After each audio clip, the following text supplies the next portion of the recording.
Hello, Saji. Hey, Peter. Nice to see you. Nice to be here once again. Thank you. The You're last welcome. time we met, we talked about leadership and Right. talked about getting to trust. And I wanted to start this series and tell you that I met someone today that, you know, people come into our life all the time. That's but true. I met a young gentleman named Trayvon. Mm-hmm. I met him at 10 after 5 this morning. Wow. And I introduced myself to him. He's a new lifeguard at our pool. And he was subbing for someone. He usually works at night, but he was working in the morning for someone. Mm-hmm. And I asked him his name, and I asked him how he was doing. He said, "I'm very tired." I said, "Why are you tired?" He said, "Because I had to walk 2 hours to get to work." He said, "I got up at 2 o'clock this morning Wow. to walk to work." He said, "There was no bus to take me to work." And I said, "You walked 2 hours to work."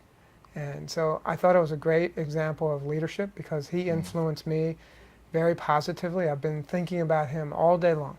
Wow. And also, I thought he really demonstrated what we talked about last week with independence, Right. that he really took the initiative to find out there wasn't a bus. He didn't, you know, call off of work. He didn't blame it on somebody else, but he went and he got on his feet and he walked 2 hours to get to work, and he showed up on time, which is really great.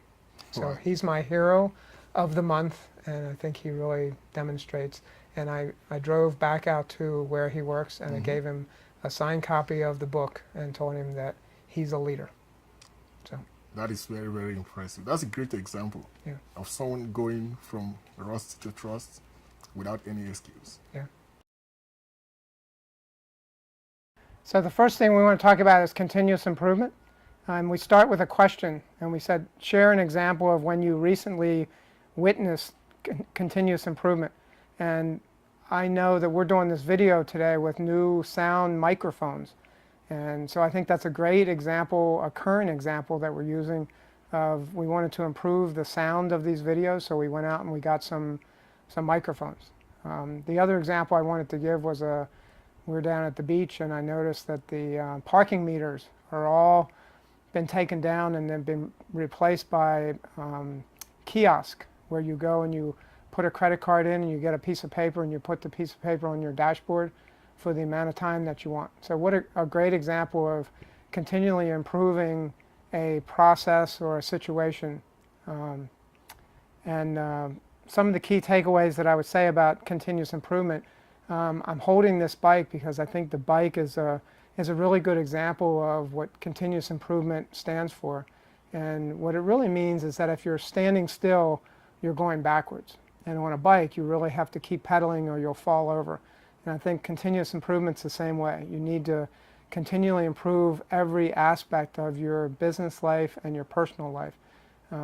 Everything can be improved. Processes can be improved. People's bodies can be improved. Teams can be improved. Relationships can be improved. Everything can be improved. And there's a cost that is associated with any continuous improvement. A cost of money, maybe a cost of time that's invested, but the results are always very positive. Maybe an increase in productivity or an increase in some kind of result that you're looking for. So I think continuous improvement goes hand in hand with the goals that we were talking about last week, that if you want to accomplish your goals, you really need to look at what are some areas that you can continually improve. The last thing I'd say about continuous improvement is that there are a lot of things that happen to each of us every day as we're pursuing our goals. And maybe some failures happen or some obstacles happen. And I think we look at those as opportunities for continuous improvement, how we can sit back and say, how can I do it differently and do it better? The key to me with continuous improvement is to continually improve around your customer's need or around your client's need or around your own individual needs. And that's the absolute key, is if you can do that, take a key relationship and that person that is the key relationship, try to improve something about that relationship that they might benefit from. So the last thing I want to do with continuous improvement is maybe look at the key points in the book, page 110, and I would just reference continuous improvement is on number 33. And I'll just read it. Continually improve yourself on all dimensions with goals and initiatives that are meaningful.